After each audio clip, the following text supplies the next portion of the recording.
Hi, and welcome to the Colorado G-Men Show. Today we're going to preview the Giants-Bears game and highlight some interesting things to watch during the game. New York Giants, let's go defense. Ballin'. New York Giants, fly high, you know this. The Bears pay a visit to Giants Stadium on Sunday morning, December 2nd at 11 a.m. Mountain Time. Shockingly, the Giants are only 3.5-point underdogs. The Bears have had a long week to prepare after beating the Lions on Thanksgiving. Giants were dealt the final blow to a terrible roller coaster season last Sunday, leaving everyone to wonder if they have anything left to play for. So, on the offensive side of the ball, the Giants will be putting in work without Evan Ingram again. Players to watch: the Bears have a trio of linebackers that make any offense cringe. Khalil Mack already has 8 sacks thus far this season. Raekwon Smith and Danny Trevathan are both in the top 30 in the NFL for tackles with 81 and 75 respectively. Also, Giants former first-round pick Prince Amukamara is in the backfield, and he has 2 forced fumbles. On the stats, I don't want to get too caught up in the stats because the Bears defense is really stout, one of the best in the NFL, and the Giants offense is a work in progress. The Bears are the best in the league at bottling up quarterbacks, offering up opposing quarterbacks the NFL's worst passer rating. Since the Bears really stuff the run and Pat Shurmur doesn't run the ball, expect the Giants to try to test the weakest part of the Bears' D and loft the ball up early and often. After 2 solid games in the latest configuration, the Giants' offensive line failed miserably in the second half against Philly.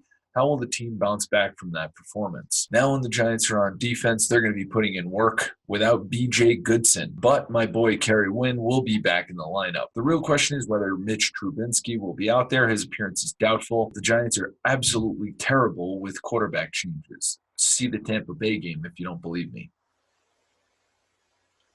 So for the players to watch, the Bears have a lot of weapons. Running back Tariq Cohen, tight end Trey Burton, and wide receiver Anthony Miller each have 5 receiving touchdowns. Allen Robinson also has 4. Running back Tariq Cohen has an additional 2 rushing touchdowns and is the highest targeted receiver in the red zone. Jordan Howard is the go-to rushing running back with almost 60% of the carries and 5 rushing TDs. The Giants' defense is just bad. They can't stop the run and they can't get to the quarterback, the opposite of how they played the 2 Super Bowls in the not-too-distant past. The Giants' backfield has actually been the bright spot for this unit. What the Bears' offense likes to do, since they have so many weapons, is to use misdirection. Get you thinking they're going one way and go the other. So the Giants' defense needs to be disciplined. I know this section is for the keys of the game, but it's a far better use of our time to highlight the interesting things to watch during the game.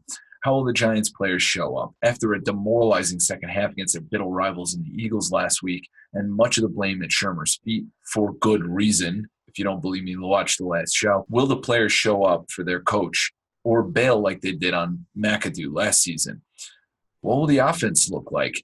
The Bears are tied for 7th in the NFL for their 34 sacks, and we already highlighted that they make quarterback passer ratings look pretty bad. Will Eli have more time to throw the ball? Will Saquon Barkley have lanes to throw? Will Jamin Brown be able to bounce back after his first poor performance while donning blue? If the game gets out of hand, will we see Alex Tanney or Kyle Lauletta? And with the season ending, it's worthwhile to kick the tires on your talent depth in all positions. And finally, will Pat Shurmur finally swallow his pride and let Mike Shula call the plays? If you haven't watched the Giants-Eagles review, please watch the commentary section. It is imperative that Pat Shurmur gives up the offensive play calling for the success of the franchise. Thank you, everyone, for watching the Colorado G-Men Show. We'll be at the Tavern in Platt Park in Denver, the Lazy Dog in Boulder, and the Good Company Bar in Colorado Springs. If you haven't already, subscribe and go Giants.